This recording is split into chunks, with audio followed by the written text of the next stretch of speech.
Hallelujah.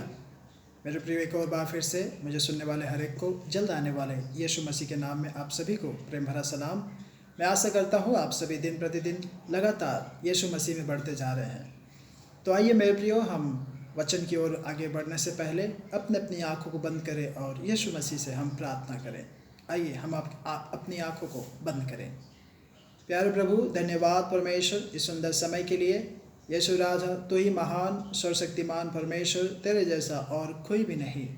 प्यारे राजा, अभी जब हम परमेश्वर तेरे वचनों से मनन करते हैं, तेरा वचन हमारे हृदयों में कार्य करने पाए, हम तुझे और भी अच्छे रीति से जाने परमेश्वर, हमारे ज्ञान और बुद्धियों को तू खोल दे प्रभु जी। प्यारे राजा, वचन के जरिए तू हम सभी को स्पर्श करने जा रहा है। धन्यवाद प्रभु, तेरे नाम की महिमा होने पाए।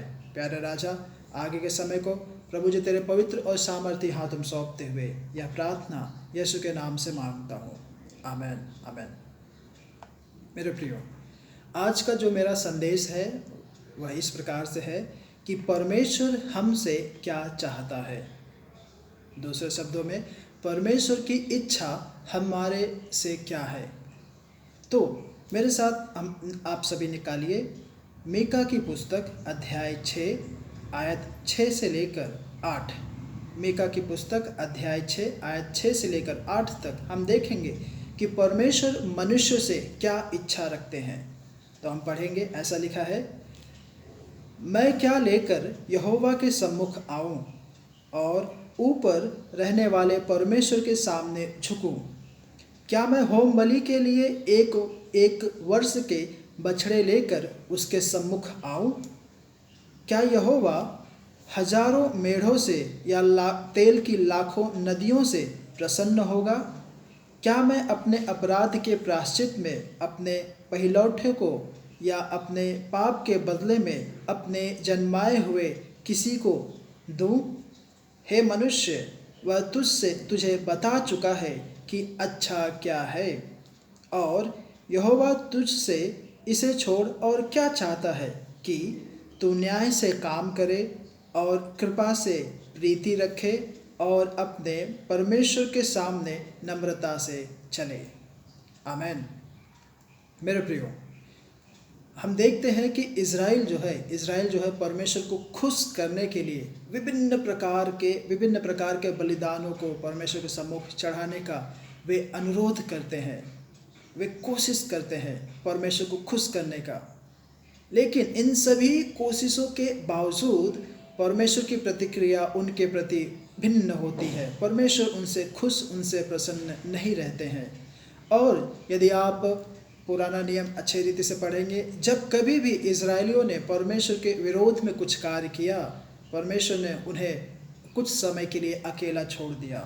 तो ऐसा लगता है कि परमेश्वर फिर से उन्हें अकेला छोड़ देगा, क्योंकि वे बलिदान और अन्य धार्मिक अनुष्ठान के द्वारा परमेश्वर को खुश करने को सोच रहे थे, जो कि पर्याप्त नहीं है या उचित नहीं है। मेरे प्रियो, परमेश्वर हमसे एक बदला हुआ या फिर एक रूपांतरित जीवन चाहता है।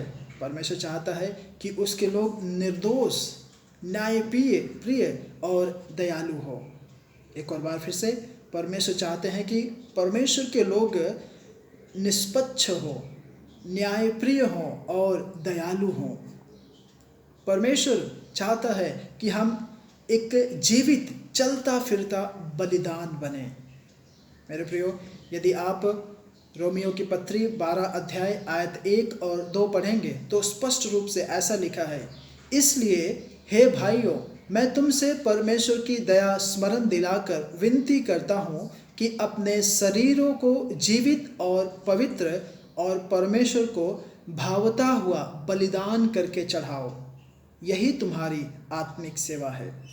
और इस संसार के सदृश ना बनो, परंतु तुम्हारी बुद्धि के नए हो जाने से तुम्हारा चाल चलन भी बदलता जाए, जिससे तुम परमेश्वर की भली और भावती और सिद्ध इच्छा अनुभव से मालूम करते रहो।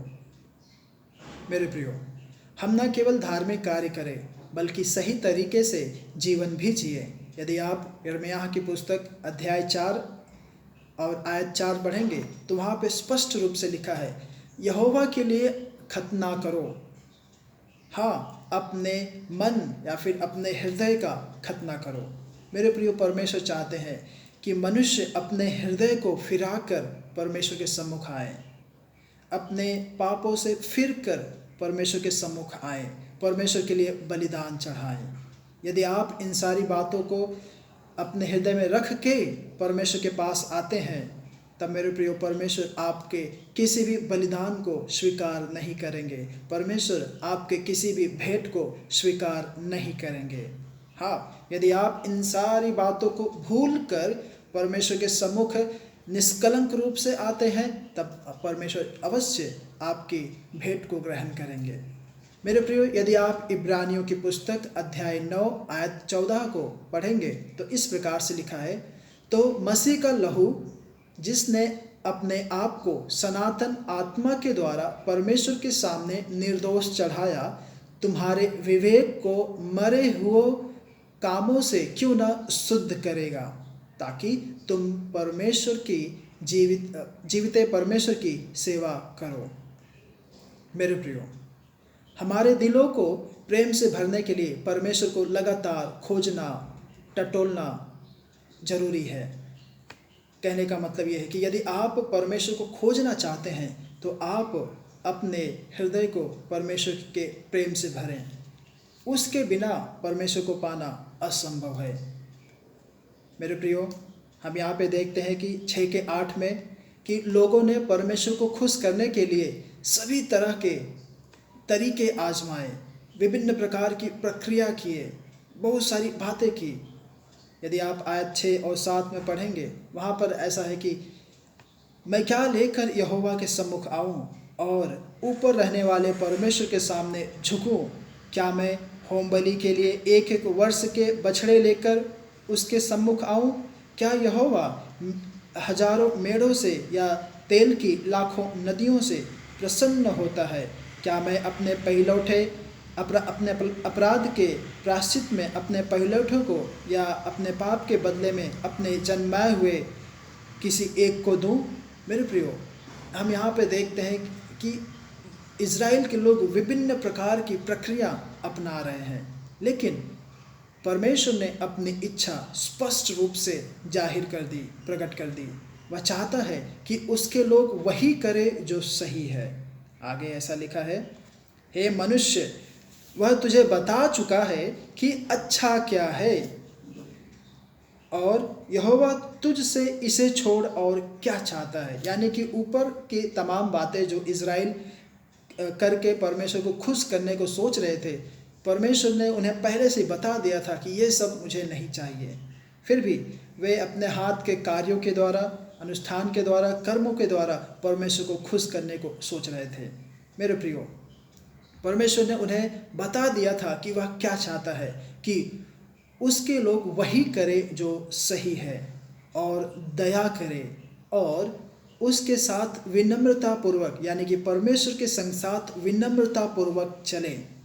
मेरे प्रियो, आप परमेश्वर को खुश करने के लिए अपने प्रयासों में निर्मित रूप से इन सारी प्रक्रियाओं को आप जांचें कि क्या आप भी परमेश्वर को अपने कार्यों के द्वारा प्रसन्न करने को सोच रहे हैं, या आप अनुष्ठान के द्वारा परमेश्वर को प्रसन्न करने को सोच रहे हैं, या विभिन्न क्रियाकलापों के द्वारा या बलिदानों के द्वारा परमेश्वर को प्रसन्न करने को सोच रहे हैं।